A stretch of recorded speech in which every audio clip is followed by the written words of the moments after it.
Hey guys, this is Graham here at therecordingrevolution.com.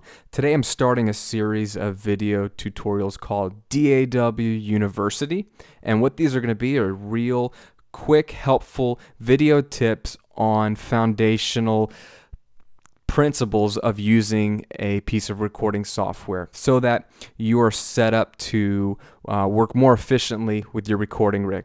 Okay, and now even though I use Pro Tools, this is not going to be Pro Tools specific. You'll see me working in Pro Tools, but really this is going to apply to any piece of software you're using. Okay, so follow along. Today we're going to look at proper file workflow or proper session workflow, okay? How you're supposed to manage your recording session so you don't lose anything and so you can always go back in case you screw something up, okay? And I'm talking beyond the undo button. So let me show you what I mean. If you've recorded something, you've already got a session created, it's already named, you did the initial recording, or maybe you were just demoing something. In my case, I recorded a band and I'm coming back to the studio and I want to edit and mix their stuff and I already have their sessions. This is how I approach not losing any of my original tracks and lets me kind of fiddle with it all day long knowing I have a fail-safe. So what I do is obviously just open the session. So I've got a session here called Isaiah 12. This is a song, and I'm just going to open up the Isaiah 12 session file.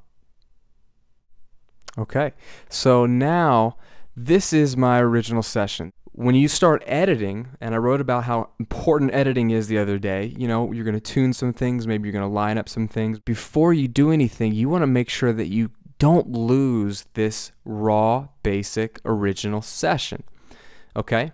Now, the way DAWs work is I'm seeing audio in a session called Isaiah 12, that's the name of the song, but this audio is just a file on my hard drive, and if I were to cut this, that file isn't cut. Pro Tools or Logic or Reaper or whatever you're using is just going to say, okay, don't play that file until this point in the file.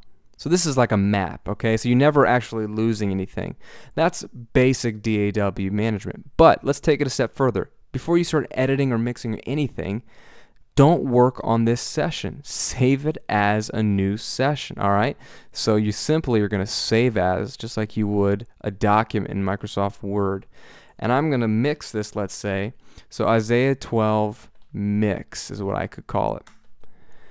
And in Pro Tools, it's going to keep that session file in the exact same folder, and it's going to pull the exact same audio. In fact, it looks the exact same. But up here, you'll notice it says Isaiah 12 mix. So I could delete this shaker track. I could cut up this guitar track. I could move bass over here. And let's say I saved that. I close out of it because I'm done working with it. I haven't lost anything in case I say, you know what, that's not how I'm going to work on the song. I need to start over completely from scratch.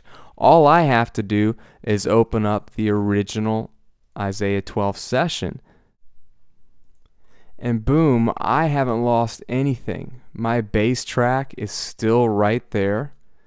I haven't lost that shaker track. Everything is exactly the way it was in the raw original recording. So if I mixed it and did all sorts of automation and saved it and I couldn't undo it in the session and I didn't like it, I can always fire open the original song session and it's the same audio and it's going to let me start from scratch. So rule number one with the DAWs is never edit or mix on your original session. Always save it as a separate session labeled appropriately, your song name edit or your song name mix or whatever. And that way you know even though you're using the audio, you're not affecting your original copy. You can always reboot, go back, and start all over, okay? That is numero uno in DAW University. And to go along with that concept, while you're editing, I talked about this on the Perfect Take video I did a couple weeks ago.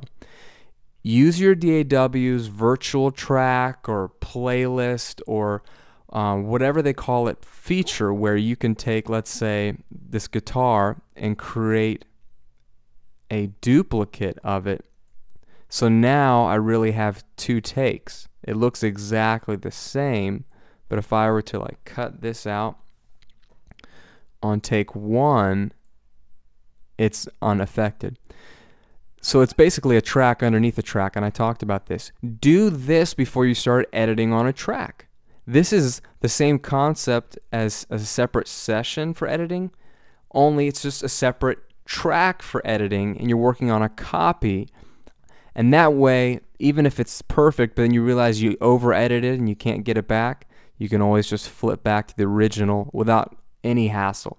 And I do this, for example, when I'm tuning a vocal. I will duplicate a track on top of itself and tune that. So if I ever want to go back to the untuned vocal, it's a click away. I don't have to go searching for it. I don't have to re-import it, or God forbid it's gone. I can simply tune, and if I overtuned or if I really need the one note raw and I can't undo it, I can just flip underneath and the untuned vocals underneath. So these two concepts are the first principle of DAW University, is your proper workflow. Always work on a copy of a session or a track. It's the easiest way to save yourself, okay? Thanks for watching, guys. Again, this is Graham at therecordingrevolution.com, and look for more DAW University videos in weeks to come. Hope you guys have a fantastic weekend.